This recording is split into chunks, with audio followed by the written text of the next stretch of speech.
ሰበር ዜና በኢትዮጵያና ኤርትራ ድንበር ላይ ከባድ የተባለ ጦርነት ተጀምሯል። እጅግ ልዩ ሰበር መረጃ ከስፍራው ደርሶናል፣ በዝርዝር እናቀርበዋለን። አዲሱ የማርበርግ ቫይረስ ስርጭቱን እያሰፋ ብዙዎችን እየገደለ ነው። አሳሳቢ ልዩ መረጃ ተሰምቷል። ተጨማሪ ዘገባ ይዘንበታል። በታደሰ ወረደ የሚመራው የትግራይ ክልል ጊዜያዊ አስተዳደር ስልጣን እንዲለቅ ተጠይቋል። ሰበር ዜና ከትግራይ ደርሶናል። በኦሮሚያ ክልል በወቦ ታጣቂዎችና በመከላከያ ሰራዊቱ መካከል አደገኛ ጦርነት ተደርጓል። በሀገሪቱ እየተደረገ ያለው አውዳሚ ጦርነት ተጠናክሮ ቀጥሏል። ልዩ ሰበር መረጃ ይዘንበታል። ክቡራትና ክቡራን የጥበብ ሚዲያ ቤተሰቦች በዛሬው ቆይታችን እነዚህንና ሌሎችንም ሀገር አቀፍና ዓለም አቀፍ መረጃዎችን በዝርዝር ወደ እናንተ የምናቀርብ ይሆናል። ከኛ ጋር በመሆን መረጃን ከጥበብ ስለምትከታተሉ ከልብ እናመሰግናለን። ለቤቱ አዲስ የሆናችሁ ሰብስክራይብ በማድረግ የደወል ምልክቷን በማብራት የቤቱ አባል ትሆኑ ዘንድ በታላቅ ትህትና እንጋብዛለን። ሚዲያችን በጋዜጠኞች የተመሰረተ ሚዛናዊና ተአማኒ መረጃዎችን በየዕለቱ የሚያደርሳችሁ ገለልተኛ የሚዲያ ተቋም ነው። በቅድሚያም የዕለቱን የቢዝነስ ዘገባዎቹን አስቀድመን ወደ ዝርዝር ዘገባዎቹ እናልፋለን። ዛሬ በኢትዮጵያ ንግድ ባንክ አንድ የአሜሪካን ዶላር 151 ብር ከ3 ሳንቲም ተገዝቶ 154 ብር ከ3 ሳንቲም ይሸጣል። ፓውንድ ስተርሊንግ 196 ብር ከ6 ሳንቲም ተገዝቶ 200 ብር ከ5 ሳንቲም ይሸጣል። የአውሮፓ ዩሮ 175 ብር ከ5 ሳንቲም ተገዝቶ 179 ብር ይሸጣል። የስዊዝ ፍራንክ 184 ብር ከ8 ሳንቲም ተገዝቶ 188 ብር ከ5 ሳንቲም ይሸጣል። የኩዌት ዲናር 483 ብር ከ8 ሳንቲም ተገዝቶ 493 ብር ከ4 ሳንቲም ይሸጣል። የቻይና ዩዋን 20 ብር ከ9 ሳንቲም ተገዝቶ 21 ብር ከ4 ሳንቲም ይሸጣል። የተባበሩት አረብ ኤምሬቶች ድርሃም 41 ብር ከ1 ሳንቲም ተገዝቶ 42 ብር ይሸጣል። የሳውዲ ሪያል 40 ብር ከ3 ሳንቲም እየተገዛ 41 ብር ከ1 ሳንቲም በዕለቱ እየተሸጠ ይገኛል። የአማራ ክልል በተለያዩ አካባቢዎች የተፈጠሩ ህገወጥ ኬላዎች እንዲነሱ ውሳኔ ያሳለፈም። የአማራ ክልል ገቢ ለመሰብሰብ በሚል ምክንያት የተዘረጉ ህገወጥ ኬላዎች ሙሉ በሙሉ እንዲነሱ ውሳኔ ያሳልፏል። ይህን ያስታወቀው የአማራ ክልል ብሔራዊ ክልላዊ መንግስት ገቢዎች ቢሮ በክልሉ ለሚገኙ ሁሉም ዞኖችና የከተማ አስተዳደሮች በጻፈው ደብዳቤ ነው።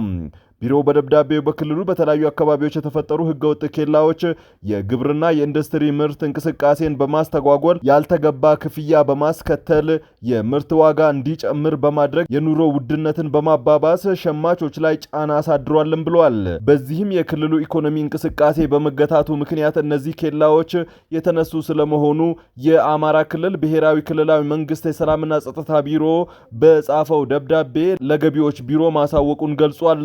የደን የግብርናና የማዕድን እንዲሁም የእንስሳት ምርቶች ጫትና ማናቸውም የኢንዱስትሪ ምርቶች በሚጫንበትና በሚራገፍበት ቦታ ላይ የከተማ አስተዳደር ወይም ማዘጋጃ ቤት ብቻ በየከተማው የታሪፍ ምጣኔ መሰረት ክፍያን መሰብሰብ እንደሚችል የተደነገገ ቢሆንም በተለያዩ ቦታዎች ኬላ በመዘርጋት የምርት እንቅስቃሴን በማስተጓጎል በየከተማው ተደራራቢ ክፍያ እየተጠየቀ ይገኛልም ሲል ጠቁመዋል።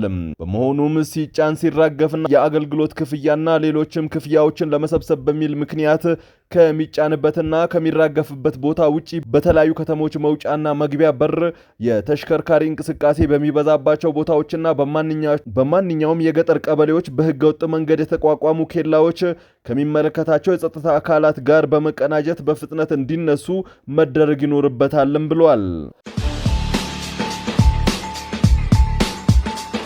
ሌተናል ጀነራል ታደሰ ወረደ የሚመሩት የትግራይ ክልል ጊዜያዊ አስተዳደር ከፍተኛ ውድቀት አጋጥሞታል ሲል የትግራይ ዓለም አቀፍ ምሁራንና ባለሙያዎች ስብስብ አዲስ ባቀረበው የግምገማ ሪፖርት አሳወቀም። ሪፖርቱ በአቶ ጌታቸው ረዳ አመራር ወቅት ምክክር ተደርጎባቸው ትግራይን ከቀውስ ለማስወጣትና የክልሉን ዘላቂ ጥቅሞችን ለማስከበር የተለዩ 10 ጉዳዮች ላይ አሁን በሌተናል ጀነራል ታደሰ ወረደ አመራር ፍጹም ተዘንግተው ክልሉ ለበለጠ አደጋና ጦርነት ስጋት ዳርገውታልም ብለዋል። የትግራይ ዓለም አቀፍ ምሁራንና ባለሙያዎች ስብስብ ይፋ ባደረገው የክልሉን ጊዜያዊ አስተዳደር ሁሉን አቀፍ የሥራ አፈጻጸም የተመለከተ ባለ 10 ገጽ የ8 ወራት ሪፖርት ሌተናል ጀነራል ታደሰ ወረደ የሚመሩት ጊዜያዊ አስተዳደር ከፍተኛ ውድቀት እንዳጋጠመው አመላክቷል። የፕሪቶሪያን ስምምነት አፈጻጸም ጦርነትን ማስቀረት፣ ዘላቂ ሰላምን ማስፈን፣ ሁሉን አቀፍ ካቢኔ ማዋቀር፣ ሁሉን ያሳተፈ ምክክርና ከኤርትራ መንግስት ጋር ተጀመረ ስለሚባለው ጸምዶ ግንኙነት፣ የትግራይ የጸጥታ ኃይሎችና በአፋር ክልል ታጣቂዎች ሁኔታ፣ የመገናኛ ብዙሃን ምህዳር፣ በአጠቃላይ ሪፖርቱ በ10 ዘርፎች በመከፋፈል ግምገማውን በዝርዝር አስቀምጧል። በአቶ ጌታቸው ረዳ ፕሬዝዳንትነት ጊዜ በ10 ዘርፍ በከፈላቸው ጉዳዮች ላይ ክፍተቶች ቢኖሩም የተሻለ አስተዳደራዊ ሁኔታ እንደነበረ ጠቅሶ ሌተናል ጄኔራል ታደሰ ወረደ ኃላፊነቱን ከተረከቡ በኋላ ግን መሻሻል አሳይተው የነበሩት የክልሉ ምክክር ካውንስል እንዲሁም የመገናኛ ብዙሃን ምህዳርን ጨምሮ በርካታ ጉዳዮች ችግር ላይ መውደቃቸውን አንስተዋል።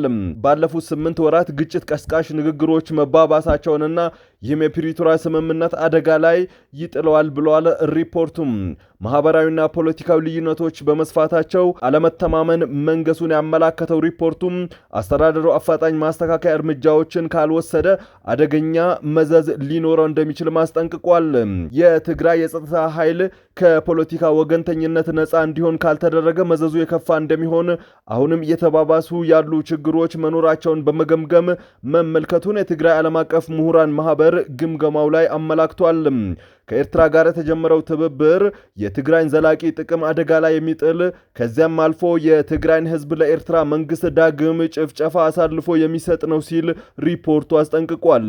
የክልሉ ጊዜያዊ አስተዳደር ሁሉን አካታች በሆነ መልኩ እንደገና እንዲቋቋምና ወደ ህገ መንግስታዊ የሚደረግ ሽግግር በነጻና ፍትሃዊ እንዲሁም ግልጽ በሆነ ምርጫ እንዲመራ በመደረግ ረገድ የሚመለከታቸው አካላት ኃላፊነታቸውን እንዲወጡ ጥሪ አቅርበዋል። ዞኑ የማርበርግ በሽታን ስርጭት ለመቆጣጠር የትራንስፖርት እንቅስቃሴ ለአንድ ሳምንት ዝግ አደረገም። በደቡብ ኢትዮጵያ ክልል አሪዞን የማርበርግ በሽታ ስርጭትን ለመቆጣጠር ከህዳር 20 ቀን 2018 ጀምሮ ከዞኑ ውጭ የሚደረግ አቋራጭ የትራንስፖርት እንቅስቃሴዎች ለአንድ ሳምንት ዝግ እንደሚሆኑ የዞኑ የማርበርግ በሽታ ቁጥጥር ትራንስፖርት ዘርፍ ኮሚቴ አስታውቋል። ወቅታዊ የሆነው የማርበርግ በሽታ ወረርሽኝ ከዕለት ዕለት አስከፊ የሆነ መምጣቱን ያሳወቀው የአሪዞና አስተዳደር የበሽታውን ስርጭት ለመቆጣጠር በዞኑ ዋና አስተዳዳሪ የሚመራ ግብረ ኃይል መቋቋሙን ገልጿል። በዚህም ትምህርት ቤቶች ተዘግተው ከፍተኛ ርብርብ እየተደረገ እንደሚገኝ የገለጸ ሲሆን አሁን ላይ ትራንስፖርት ዘርፉ ላይ ለአንድ ሳምንት መዘጋት አስፈላጊ በመሆኑ ከህዳር 20 ቀን 2018 ጀምሮ ለአንድ ሳምንት ዝግ እንደሚሆን የግብረ ኃይሉ ትራንስፖርት ዘርፍ ሰብሳቢ የሆኑት የአሪዞን ትራንስፖርትና መንገድ ልማት አስተዳደር ጽሕፈት ቤት ኃላፊ አቶ ግዛው ኃይሌ ገልጸዋል። በተጨማሪም በከተማዋ የሁለት እግር ተሽከርካሪዎችና የታክሲ አገልግሎት የሚሰጡ ተሽከርካሪዎች ብሎም በዞኑ ውስጥ የሚኖሩ የትራንስፖርት እንቅስቃሴዎች በቀጣይ ቀናት ውስጥ ውሳኔ እንደሚሰጥባቸው ተመላክቷል። በርካታ የወቦ ቡድን አመራሮችና ታጣቂዎች በሰላማዊ መንገድ እጅ መስጠታቸውን መከላከያ ሰራዊቱ አስታወቀም።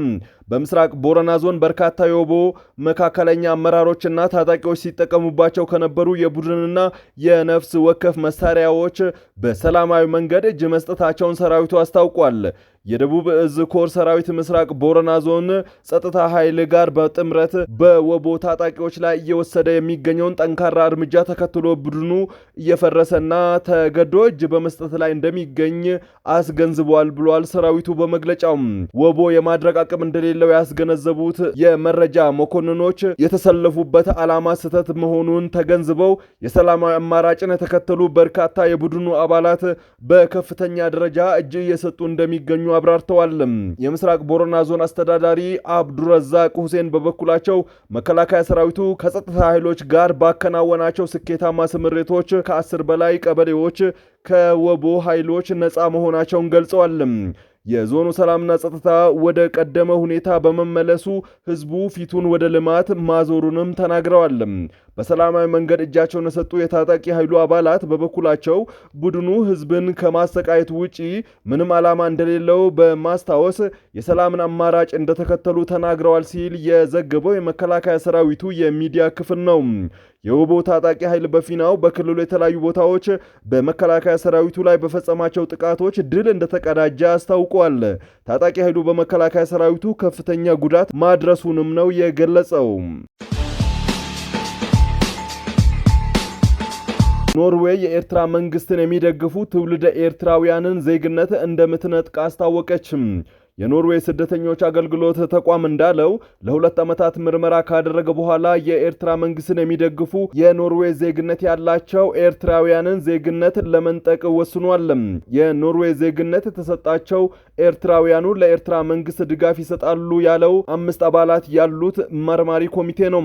135 ኤርትራውያን ላይ ምርመራ ያደረገ ሲሆን ማህበራዊ ሚዲያ ላይ የሚጻፉትን እንዲሁም ሌሎች ሰዎች ስለነሱ የሚናገሩት ተካቶበታል። ምርመራ የተደረገባቸው 135 የኖርዌይ ዜግነት የተሰጣቸው ሲሆን ላለፉት 8 ዓመታት በሀገሪቱ ኖረዋል። እስካሁን ድረስ 20 ሰዎች መኖሪያ ፈቃዳቸውን ሲነጠቁ፣ ሌሎች 30 ሰዎች ደግሞ ጉዳይ እየተመረመረ እንደሚገኝ ነው የተገለጸው። በአጠቃላይ ምን ያህል ሰዎች ዜግነታቸው እንደሚነጠቁ ግን ግልጽ አይደለም።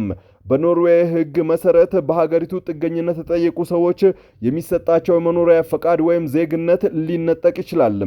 የመኖሪያ ፈቃድ ወይም ዜግነት የተሰጣቸው ስደተኞች አንዳች ስህተት ከተገኘባቸው ውሳኔው ሊቀለበስ እንደሚችልም ነው ሕጉ የሚደነግገው። የኖርዌይ መንግስት የትውልደ ኤርትራውያንን የመኖሪያ ፈቃድ ወይም ዜግነት ሲነጥቅ የአሁኑ ለመጀመሪያ ጊዜ ነው። ኤርትራውያኑ በትውልድ ሀገራቸው ስላሉ ግዳጅ ውትድርና፣ ለእስርና ለብዝበዛ ለስቃይ እንደሚጋለጡ በመጥቀስ በኖርዌይ ጥገኝነት ከጠየቁ በኋላ ለኤርትራ መንግስት ድጋፍ እንደሚሰጡ ነው የተገለጸው። የኖርዌይ ስደተኞች አገልግሎት ተቋም እንዳለው ኤርትራውያኑ ለኖርዌይ መንግስት የገለጹት የግዳጅ ብሔራዊ ውትድርና የሰብአዊ መብት ጥሰትና እስራት ትክክለኛ አይደሉም። የኖርዌይ መንግስት ምርመራ የከፈተው በኤርትራ መንግስት ደጋፊዎችና ተቃዋሚዎች መካከል ከ2 ዓመታት በፊት በተነሳው ግጭት ምክንያት ነው። በዚህ ግጭት ውስጥ ተሳታፊ ከነበሩት ኤርትራውያን አንዱ እንደ አውሮፓውያን ዘመን አቆጣጠር በ2013 ዓመተ ምህረት በኖርዌይ ጥገኝነት ያገኘ ግለሰብ ነው። የኖርዌይ ስደተኞች አገልግሎት ተቋም እንዳለው ትውልደ ኤርትራውያኑ ላይ የተካሄደው ምርመራ በዋነኛነት ያተኮረው ለመንግስት ድጋፍ በሚሰጡት ላይ ነው። በኦስሎና በርገን ከተሞች ላይ በመዘዋወር ምርመራውን ያካሄደ ሲሆን በርገን ከዚህ ቀደም በኤርትራ መንግስት ደጋፊዎችና ተቃዋሚዎች መካከል ግጭት የተቀሰቀሰባት ከተማ ናት። በኤርትራ መከላከያ ሰራዊት በኢትዮጵያና ኤርትራ ድንበር አካባቢ በሚንቀሳቀሱ ታጣቂዎች መካከል ከባድ ውጊያ መደረጉን ከስፍራው የደረሰን መረጃ ያመላክታል። የኤርትራን መንግስት በትጥቅ ትግል ለመጣል የሚንቀሳቀሱ ታጣቂዎች በኤርትራ ድንበር ጠባቂ ሰራዊት ላይ የደፈጣ ጥቃት መፈጸማቸው ተዘግቧል። በኤርትራ ድንበር አካባቢ እየታየ ያለው ወታደራዊ ውጥረት እያየለ በመጣበት በዚህ ጊዜ ላይ ይህ አይነቱ ውጊያ መቀስቀሱ ቀጠናውን እጅግ ከፍተኛ ስጋት ውስጥ ከቶታል። ኤርትራ በኤርትራ ውስጥ የሚንቀሳቀሱ ታጣቂዎችን በመደገፍ ኢትዮጵያን የምትከስ ሲሆን ኢትዮጵያ በተቃራኒው ኤርትራን ታጣቂዎችን በማስታጠቅ ትከሳለች። ክቡራትና ክቡራን የጥበብ ሚዲያ ቤተሰቦች ለሰዓቱ የመራረጥናቸው ዘገባዎቻችን በዚህ አብቅተዋል። ከኛ ጋር በመሆን መረጃን ከጥበብ ስለተከታተላችሁ ከልብ እናመሰግናለን። ሚዲያችን በጋዜጠኞች የተመሰረተ ሚዛናዊና ተአማኒ መረጃዎችን በየዕለቱ የሚያደርሳችሁ ገለልተኛ ሚዲያ ተቋም ነው። ለቤቱ አዲስ የሆናችሁ ሰብስክራይብ በማድረግ የደወል ምልክቷን በማብራት የቤቱ አባል ትሆኑ ዘንድ በታላቅ ትህትና ጋብዘን ተሰናበትን። ሰላም።